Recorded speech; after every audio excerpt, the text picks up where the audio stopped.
Hello students, welcome on CGS science school. बच्चों, last class में मैंने आपको केवीएल और केसीएल से रिलेटेड क्वेश्चन करवाए थे, ठीक है। और कुछ important devices voltmeter, ammeter, galvanometer, इनके यूजेस बताए थे। तो बच्चों, अब अपन इस क्लास के अंदर नेक्स्ट टॉपिक स्टार्ट करने जा रहे हैं, जो आपके हैं व्हीटस्टोन सेतु। व्हीटस्टोन ब्रिज क्या होता है, ठीक है। तो बच्चों, इसके अंदर लिखना, व्हीटस्टोन नामक वैज्ञानिक ने चार प्रतिरोध कोमा एक गैल्वेनोमीटर व एक बैटरी व कुंजी के की सहायता से असंतुलन अवस्था में किसी अज्ञात प्रतिरोध को ज्ञात करने के लिए एक व्यवस्था बनाई, जिसे व्हीटस्टोन सेतु कहते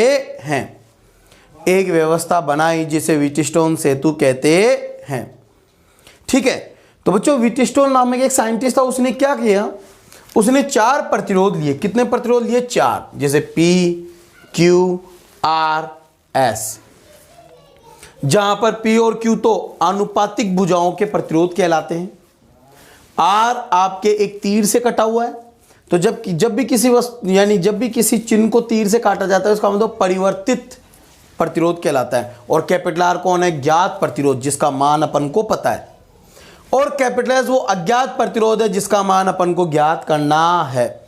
तो व्हीटस्टोन नामक वैज्ञानिक ने चार प्रतिरोध P, Q, R, S, galvanometer capital G, battery V, है ना, वह कुंजी K को जोड़कर एक ऐसी व्यवस्था बनाई कि इस व्यवस्था के द्वारा अपन किसी अज्ञात प्रतिरोध को ज्ञात कर सके। तो यह व्हीटस्टोन सेतु कहलाता है। अब इसमें लिखना सिद्धांत, ठीक है। तो इसका सिद्धांत क्या है, तो लिखना, यह शून्य विक्षेप के सिद्धांत पर कार्य करता है। यह गैल्वेनोमीटर के शून्य विक्षेप के सिद्धांत पर कार्य करता है। तो ये हो गई बात अपने सिद्धांत की। अब अपन चलते हैं परिपथ चित्र में। तो परिपथ चित्र में आप देख रही हैं, डायग्राम से आप परिपथ चित्र के बारे में बता सकते हैं कि सर्वप्रथम व्हीटस्टोन ने चार प्रतिरोधों को P, Q, R, S को एक चतुर्भुज की चारों भुजाओं पर संयोजित किया, ठीक है, तथा AC विकर्ण में बैटरी V व कुंजी K लगाई, जिसे बैटरी भुजा बोलते हैं। AC को क्या बोलते हैं? बैटरी भुजा, क्योंकि इसमें बैटरी लग रही है। तथा B व D विकर्ण के मध्य गैल्वेनोमीटर लगाया, जिसके कारण ये गैल्वेनोमीटर भुजा कहलाती है। ठीक है। ये तो हो गई अपने बात इसके परिपथ की। अब अपन देखेंगे इसके अंदर लिखिए क्रियाविधि। तो बच्चों, क्रियाविधि में सर्वप्रथम K कुंजी अपन K कुंजी लगाएंगे। परिपथ में धारा प्रवाहित करते हैं, वह गैल्वेनोमीटर G में विक्षेप प्राप्त करते हैं। यानी K कुंजी को लगाकर अपन परिपथ में धारा प्रवाहित कर रहे हैं और गैल्वेनोमीटर में विक्षेप प्राप्त करते हैं, ठीक है। तथा परिवर्तित व ज्ञात प्रतिरोध R की सहायता से गैल्वेनोमीटर में शून्य विक्षेप लाते हैं। कितना लाएंगे? शून्य विक्षेप की स्थिति लाते हैं, जो संतुलन अवस्था कहलाती है। तो संतुलनावस्था में तो बच्चों आप सभी जानते हैं। तो अब मैं संतुलन प्रतिबंध ज्ञात करने वाला हूं। तो सर, संतुलनावस्था में क्या होगा बताओ? तो संतुलनावस्था में आप जानते हैं संतुलन अवस्था कब मिलती है? शून्य विक्षेप की स्थिति। शून्य विक्षेप की स्थिति का मतलब क्या होता है? गैल्वेनोमीटर में धारा 0, यानी Ig का मान 0। Ig का मान 0 कब होता है? जब B और D, यानी B पॉइंट और D पॉइंट का विभव क्या हो? समान हो। ठीक है। अब अपन को संतुलन प्रतिबंध ज्ञात करना है। तो संतुलन प्रतिबंध ज्ञात करने के लिए अपन क्या करेंगे? केवीएल काम में लेंगे। तो सबसे पहले लूप नंबर 1 में KVL से। तो बच्चों KVL काम में ले तो KVL क्या बोलता है सर, कौन सा लूप है, लूप का नाम मैं ऐसे भी लिख देता हूं, लूप का नाम है ABDA। सर ABDA कौन सा है, ABDA। इसके अंदर अपन चले तो लूप के डायरेक्शन में करंट तो प्लस का P इंटू I1, लूप के डायरेक्शन में करंट तो प्लस का G इंटू IG, गैल्वेनोमीटर का प्रतिरोध G है और धारा IG, और लूप के अपोजिट डायरेक्शन में करंट तो माइनस का Q into I2 is equal to 0। हुआ कि नहीं हुआ? चूंकि आपको दे रखा है IG का मान कितना 0, आप सभी को पता है, इसको समीकरण नंबर 1 देते थे। तो आपने देखा संतुलन अवस्था में समीकरण 1 से समीकरण 1 काम में लेंगे तो IG 0 तो PI1 बराबर QI2, ये समीकरण नंबर 2। इसी प्रकार अपन लेंगे लूप नंबर 2। अब सर लूप नंबर 2 कौन सा है, तो सर लूप नंबर 2 है, लूप नंबर 2 में KVL से। अब लूप नंबर 2 का नाम लिखते हैं अपन BCDB में। तो जैसे अपन BCDB में लिखेंगे तो लूप के डायरेक्शन में करंट तो RI1 माइनस IG, लूप के अपोजिट डायरेक्शन में करंट तो माइनस का S into I2 plus IG, ठीक है, और लूप के अपोजिट डायरेक्शन में करंट तो माइनस का G into IG is equal to 0। फिर से समीकरण 1 से समीकरण 1 काम में लेंगे। समीकरण 1 क्या बोल रहा है, IG 0 तो सर IG 0 बना क्या RI1 और माइनस का SI2 इधर जाके SI2, ये समीकरण नंबर 3। तो 2/3 से जैसे अपन समीकरण 2 में 3 का भाग देंगे तो देखना PI1 अपॉन RI1 बराबर QI2 अपॉन SI2, I2 से I2, I1 से I1 कट गया। तो अब अपने पास जब अपन इसको समायोजित करते हैं तो अपने पास प्रतिबंध मिलता है P अपॉन Q बराबर R अपॉन S, यही संतुलन प्रतिबंध कहलाता है। यही क्या कहलाता है बच्चों, संतुलन प्रतिबंध है। तो व्हीटस्टोन सेतु का यही संतुलन प्रतिबंध है। और आपको जब अज्ञात प्रतिरोध ज्ञात करना है तो सर अज्ञात प्रतिरोध का फॉर्मूला क्या होगा, तो अज्ञात प्रतिरोध कैपिटल S बराबर निकालेंगे तो क्या आएगा Q upon P into R। तो सर R तो ज्ञात प्रतिरोध है और Q और P क्या बना रहे हैं, अनुपात, इसलिए इन दोनों को क्या बोला जाता है, आनुपातिक भुजा बोला जाता है। तो ये हो गया बच्चों आपके व्हीटस्टोन सेतु कंप्लीट। तो वीडियो को पॉज करके बच्चों इसको उतार लेना, ठीक है ना। तो ये आपके अज्ञात प्रतिरोध ज्ञात करने का फॉर्मूला है। मैं आपको एक और कंडीशन बता दूं, यदि आप व्हीटस्टोन सेतु में PR QS की परस्पर स्थितियां बदल दो तो आपके इसके संतुलन प्रतिबंध की स्थिति में कोई भी परिवर्तन नहीं होता है, ठीक है। तो याद रखना व्हीटस्टोन सेतु किस सिद्धांत पर कार्य करता है, गैल्वेनोमीटर के शून्य विक्षेप के सिद्धांत पर कार्य करता है।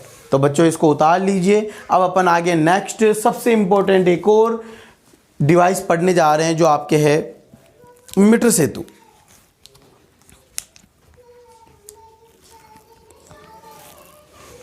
ठीक है बच्चों, तो ये था आपके व्हीटस्टोन सेतु। अब मैं इसको रफ कर देता हूं और अपन नेक्स्ट पढ़ने जा रहे हैं बच्चों मीटर ब्रिज, ठीक है ना। व्हीटस्टोन सेतु नहीं बच्चों, मीटर ब्रिज। तो आपके बड़ा इंपॉर्टेंट टॉपिक है मीटर ब्रिज। तो सर बताइए मीटर ब्रिज क्या होता है, ठीक है ना। तो ये भी व्हीटस्टोन सेतु पर ही आधारित एक युक्ति है। तो क्या होती है क्या नहीं होती है, सबसे इंपॉर्टेंट इन डिवाइसेस के सिद्धांत पूछे जाते हैं, प्रिंसिपल पूछे जाते हैं, यानी कौन से प्रिंसिपल वर्क करता है बताइए। तो बच्चों नेक्स्ट हेडिंग लगा लो मीटर सेतु, मीटर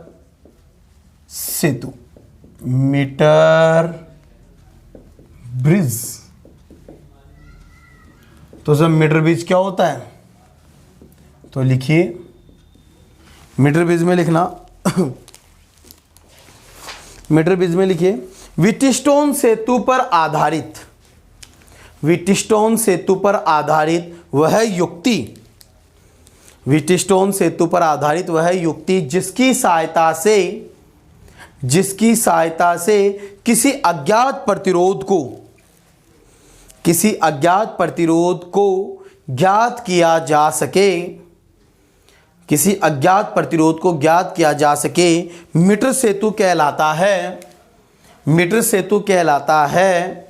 इसमें 1 मीटर लंबा तार होता है। तो बच्चों इसका जो नाम बना हुआ है मीटर का मतलब है 1 मीटर लंबा तार। इसमें क्या होता है 1 मीटर लंबा तार। और सेतु का मतलब होता है यह व्हीटस्टोन सेतु पर आधारित युक्ति है। ये किस पे आधारित युक्ति है? व्हीटस्टोन सेतु पर आधारित युक्ति है। ठीक है, तो अब इसके अंदर आगे लिखना बच्चों सिद्धांत, स्टार लगा लेना, सिद्धांत के बड़ा इंपॉर्टेंट है। लिखिए, यह व्हीटस्टोन सेतु के सिद्धांत पर कार्य करता है। यह व्हीटस्टोन सेतु के सिद्धांत पर ही कार्य करता है, अर्थात यह गैल्वेनोमीटर के शून्य विक्षेप के सिद्धांत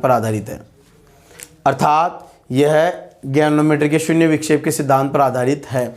बच्चों जब भी आपको मीटर सेतु का सिद्धांत पूछे तो आप मीटर सेतु के सिद्धांत में यही लिखेंगे कि यह व्हीटस्टोन सेतु के शून्य विक्षेप के सिद्धांत पर आधारित है। ठीक है, यानी शून्य विक्षेप के सिद्धांत व्हीटस्टोन वाला जो था उसी पे आधारित होता है। अब लिखिए आपके अंदर इसकी बनावट। अब अपन इसकी बनावट पढ़ेंगे। तो बनावट सबसे पहले बच्चों मैं आपको लिखवा देता हूं, बनावट और परिपथ, और फिर बाद में मैं इसका डायग्राम बना के इसको हल करके आपको बताता हूं। तो पहले हेडिंग लगा लीजिए बनावट कंस्ट्रक्शन। इसमें लिखिए, इसमें लिखना, इसमें एक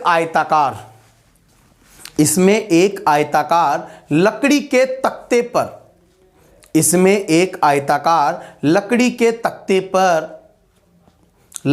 तख्ते पर दो कैपिटल एल आकार की स्टील की पत्तियां, ठीक है, पत्तियां लगी रहती है, स्टील की पत्तियां लगी रहती है, जिनके मध्य दो रिक्तियों के साथ, रिक्तियां यानी कि गैप, जिनके मध्य 2 रिक्तियों के साथ एक लंबी स्ट्रिप लगी रहती है। एक लंबी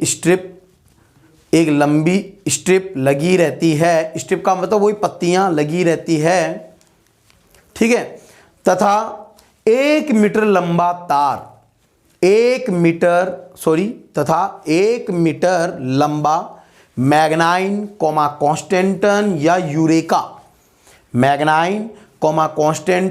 यूरेका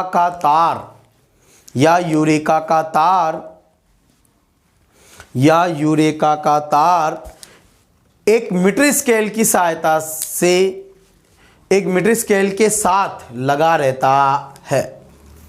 एक मीटर स्केल के साथ लगा रहता है, ठीक है। यह तार मिश्र धातु मैग्नाइन कॉन्स्टेंटन तथा यूरेका का इसलिए बनाया जाता है कि इसकी प्रतिरोधकता अधिक व ताप प्रतिरोध गुणांक नगण्य होता है। यानी ताप बढ़ने पर इसमें कोई परिवर्तन नहीं आए। वो प्रतिरोध तार हो तो इसलिए इसकी रो तो ज़्यादा और अल्फा कम होती है, इसी कारण इसको अपन काम में लेते हैं। तो बच्चों बनावट अभी जब मैं आपको बना के बताऊंगा तब आपको ज़्यादा समझ में आएगी, ठीक है ना। तो एक बार राइट डाउन कर लीजिए। अब लिखिए परिपथ चित्र। अब अपन इसके परिपथ चित्र के बारे में पढ़ेंगे। तो बच्चों इसके परिपथ चित्र में लिखना सर्वप्रथम गैप वन में ज्ञात प्रतिरोध बॉक्स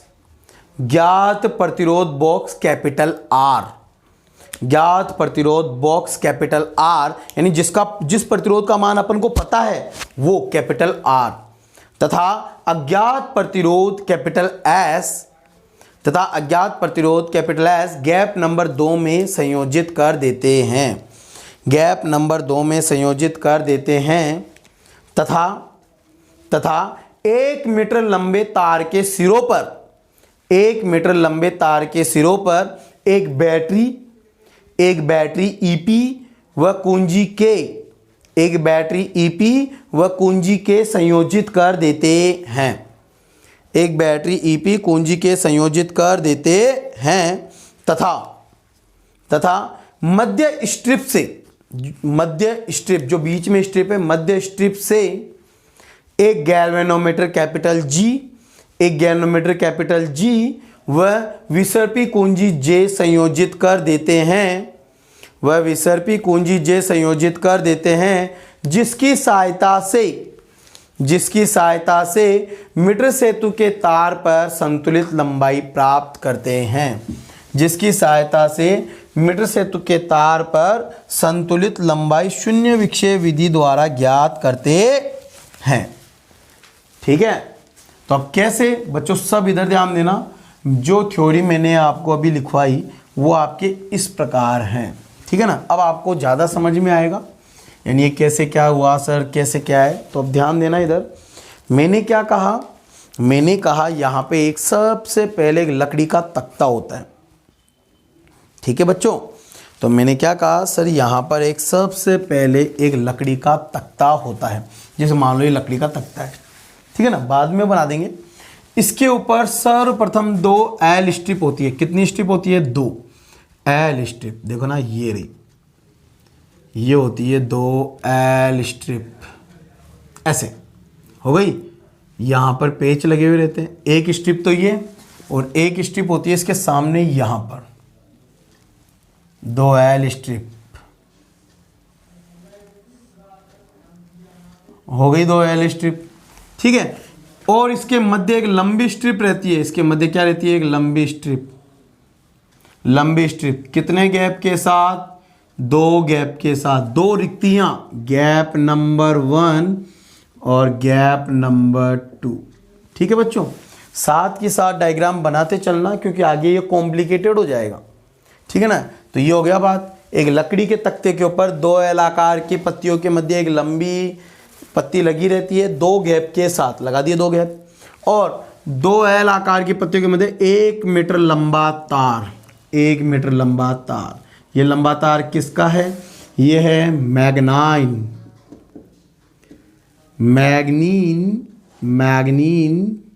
कॉमा कॉन्स्टेंटन या यूरेका का 1 मीटर लंबा, यानी 100 सेंटीमीटर लंबा तार होता है। कितना है? 100 सेंटीमीटर लंबा तार होता है। हो गई बात। किसके साथ लगा रहता है? मीटर स्केल के साथ। तो इसके साथ एक मीटर स्केल भी रहता है। तो जैसे मैं यहाँ पे बना देता हूँ ऐसे, ये आपके एक मीटर स्केल है, जिससे अपन इसकी संतुलित लंबाई ज्ञात कर सके।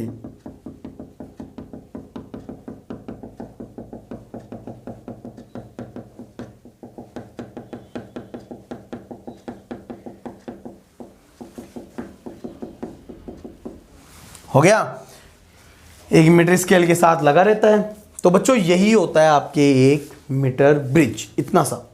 अब अपन देखते हैं परिपथ। परिपथ में मैंने क्या कहा? गैप नंबर 1 में एक ज्ञात प्रतिरोध बॉक्स R.B, कैपिटल R ज्ञात प्रतिरोध है ना, कैपिटल R जोड़ देते हैं। और गैप नंबर 2 में वो अज्ञात प्रतिरोध जोड़ते हैं जिसका मान अपन को ज्ञात करना है। तो ये है ज्ञात, ये कौन है? ज्ञात प्रतिरोध। और ये कौन है? अज्ञात प्रतिरोध। ठीक है, इसके बाद में जो आपके 1 मीटर लंबा तार है, इसका A सिरा और ये C सिरा, इससे अपन एक बैटरी क्या जोड़ देंगे? एक बैटरी, ठीक है, EP और एक कुंजी के जोड़ देते हैं, जो प्राथमिक परिपथ कहलाता है। क्या कहलाता है बच्चों? प्राथमिक परिपथ। हो गया। इसके बीच में होता है ये D पॉइंट मान लें। इस D पॉइंट से एक गैल्वेनोमीटर एंड विसर्पी कुंजी J जोड़ देते हैं, जो कि J, जिससे अपन इसके बीच में कनेक्शन करके शून्य विक्षेप स्थिति प्राप्त करते हैं, यानी कितने तार पर शून्य विक्षेप स्थिति, यानी किस स्थिति में ये शून्य विक्षेप स्थिति संतुलन अवस्था मिलेगी, वो अपन ज्ञात कर लेते हैं विसर्पी कुंजी से। मान लो जैसे आपके L संतुलित लंबाई है, L सेंटीमीटर की संतुलित लंबाई है, अगर ये L है तो रिमेनिंग कितनी होगी 100 माइनस L सेंटीमीटर, बोलो होगी कि नहीं होगी। ठीक है, तो ये आपके संतुलित लंबाई ज्ञात कर लेते हैं। तो सर ये व्हिटस्टोन सेतु जैसा तो लग रहा ही नहीं है, तो बच्चों जब अपन इसको समझेंगे तब आपको पता चलेगा ये व्हिटस्टोन सेतु सा कैसा है। देखना, मान लो जैसे मैं यहाँ पे टोटल करंट लूँ तो दो भागों में टूटती है, एक तो इधर जाएगी, एक जाएगी इस तार में क्योंकि तार भी एक प्रतिरोध तार ही है। ये इधर से जाकर इधर आएगी, इधर से जाकर इधर आएगी और ऐसे जाकर ऐसे मिल जाती है, समझ गए।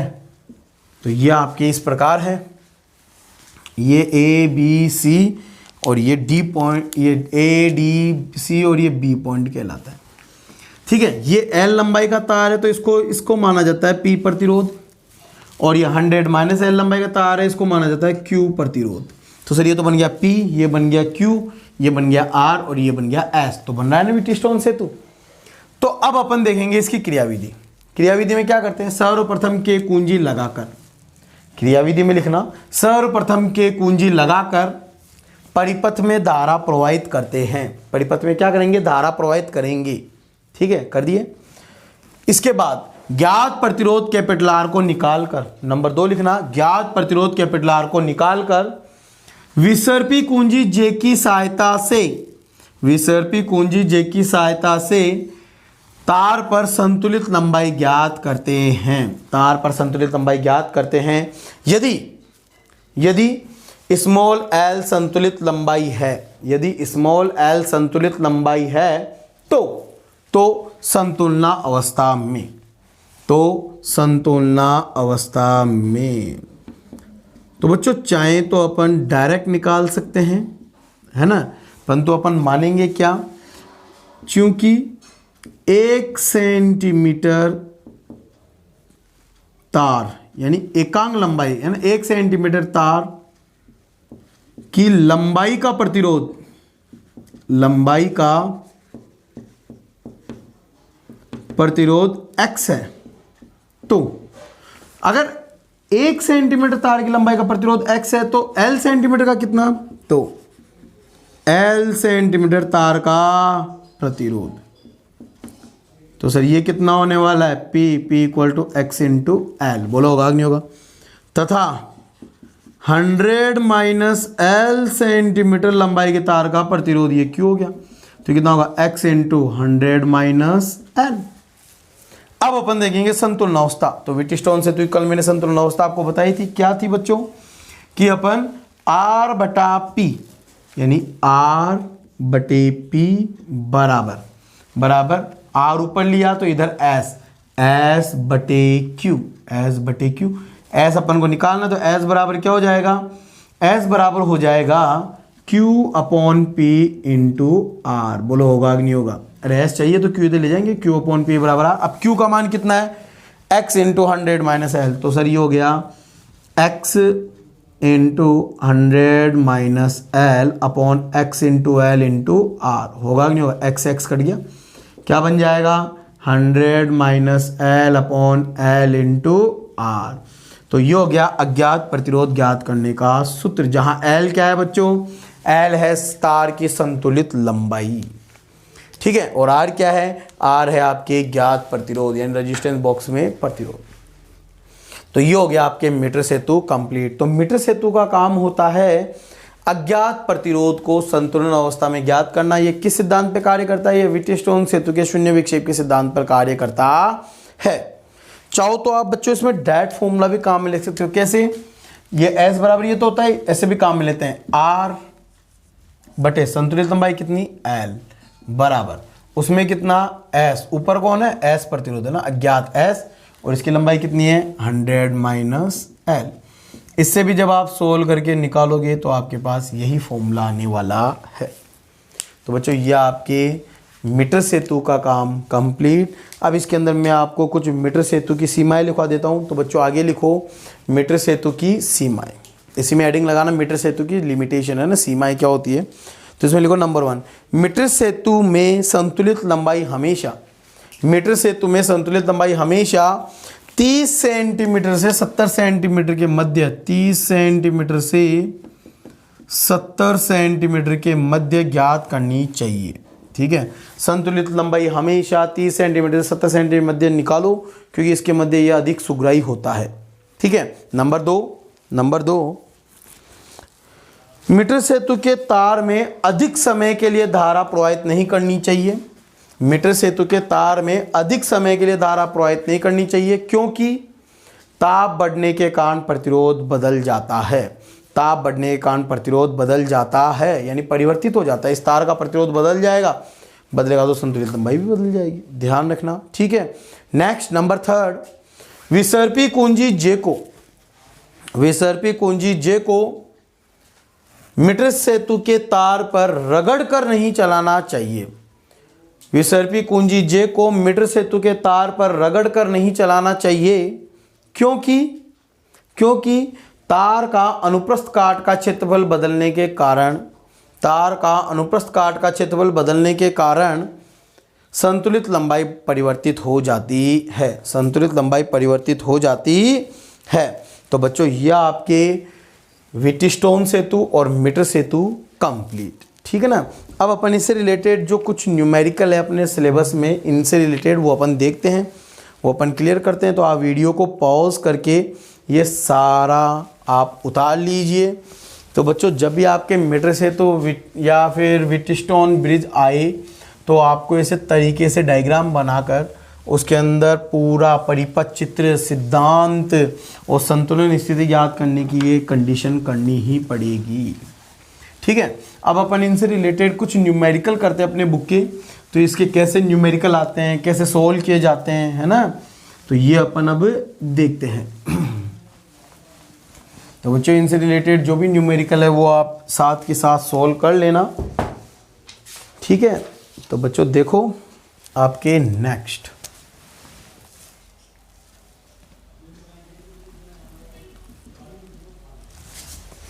जैसे मैं आपको सबसे पहले क्वेश्चन नंबर 1 देता हूं। ठीक है। व्हीटस्टोन सेतु की संतुलन स्थिति में x का मान ज्ञात करो। तो मैं x का मान ज्ञात करना। अब x में आपको ऐसे डायग्राम दे रहा है, ये डायग्राम में से बना हुआ है ना। ये रहा, ये लो, इसके इधर लग रहा है ये,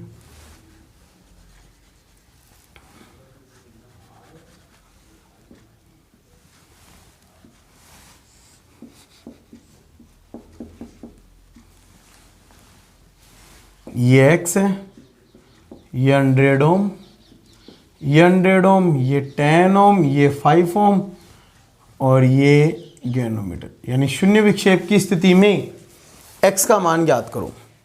तो x का मान ज्ञात करें। तो x का मान ज्ञात करने के लिए आप सबसे पहले देख रहे हो कि इस परिपथ में आपको पता है सर कैसे करना है। P/Q बराबर R/S। तो P/Q बराबर R/S। परंतु पता ये चला कि Q में 2 प्रतिरोध हैं। तो सबसे पहले इन 2 प्रतिरोधों को अपन हल करके एक प्रतिरोध बनाएंगे। ये दोनों किसमें हैं? समानांतर क्रम में। समानांतर क्रम में क्या फॉर्मूला लगता है? R1R2 बताया था। देखो R1R2/R1 प्लस R2। R1R2 कितना होगा? 100x बटावा 100 प्लस x होगा कि नहीं होगा? तो अब अपन डायरेक्ट फॉर्मूला काम में लेते हैं। संतुलन स्थिति में, संतुलन अवस्था में डायरेक्ट 100 यानी 100 बटावा इसके नीचे ये प्रतिरोध कितना है? 100x, ये ऊपर मल्टीप्लाई हो जाएगा तो क्या बन गया? 100 प्लस x इक्वल टू, जब 100 ऊपर लिया है तो ये ऊपर लोगे 10/5। सॉल्व किया तो 2, 100 से 100 कैंसिल आउट, क्रॉस मल्टीप्लाई करने पर तो इधर तो हो गया 100 plus x equal to 2x। x इसमें से सब्ट्रैक्ट हो जाएगा तो कितना आ गया? x इक्वल टू 100 ओम, यानी x की वैल्यू कितनी होगी? 100 ओम। इस प्रकार आप इजीली ऐसे क्वेश्चन सॉल्व कर सकते हैं। ये तभी सॉल्व होगा जब आपके संतुलन अवस्था होगी। ठीक है ना। तो ध्यान रखना। अब मीटर सेतु से रिलेटेड क्वेश्चन करवाता हूं। जैसे आपके बुक के अंदर बच्चों एक क्वेश्चन दे रखा है,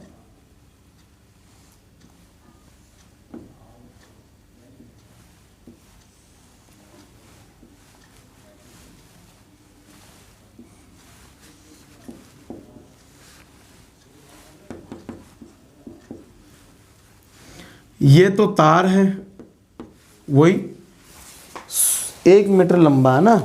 मैं देख लेता हूँ बच्चों एक बार।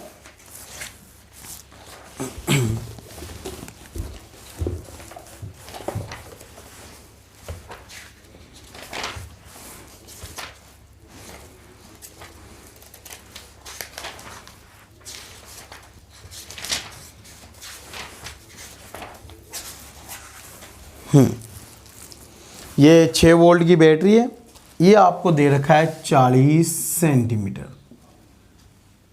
ठीक है। ये आपको प्रतिरोध दे रखा है X और ये है 3 ओम। बताओ, एक तो पहले X कितना होगा और नंबर 2 है इस तार में करंट कितनी होगी। यदि एकांक लंबाई का, यानी कि एकांक लंबाई का प्रतिरोध, एकांक लंबाई का प्रतिरोध कितना है 1 ओम पर सेंटीमीटर। एकांक लंबाई का प्रतिरोध यदि 1 ओम पर सेंटीमीटर हो तो इस तार में धारा कितनी होगी। तो बच्चों हल करते हैं। तो मैंने आपको बताया था संतुलन अवस्था में X बटा 40 बराबर, इधर है 3 बटे 100 में से 40 गए, यानी रिमेनिंग डिस्टेंस कितनी 100, क्योंकि 1 मीटर लंबा तार होता है 100 सेंटीमीटर। 100 में से 40 यानी 60, तो ये हो गया 60 सेंटीमीटर। तो 3 बटे 60 डायरेक्ट लिखेंगे अपन। डायरेक्ट लिखेंगे तो इसको कट कर देंगे, तो ये हो गया 2, ये हो गया 3, इससे ये कट गया, तो X इक्वल टू कितना आ गया 2 ओम। बोलो वो अग्निवर। अब आई याद करें तो आपको पता लगा कि 1 सेंटीमीटर का प्रतिरोध है 1 ओम, तो 100 सेंटीमीटर का कितना 100 ओम। तो करंट कितनी होगी, अरे तार पे वोल्टेज लग रहा है 6 बटा और रेजिस्टेंस कितना है 100, करंट कितनी होगी 0.06 एम्पियर। बोलो होगी कि नहीं होगी 0.06 एम्पियर। तो यह आपके इस प्रकार अपन इजीली व्हीटस्टोन सेतु और मीटर ब्रिज के क्वेश्चन सॉल्व कर सकते हैं। ठीक है बच्चों, अब अपने नेक्स्ट जब अपन क्लास लेंगे, क्लास स्टार्ट करेंगे, तो वहाँ पर अपन स्टार्ट करने वाले विभव मापी। तो सर विभव मापी क्या होता है इसके बारे में अपन जानेंगे। ठीक है।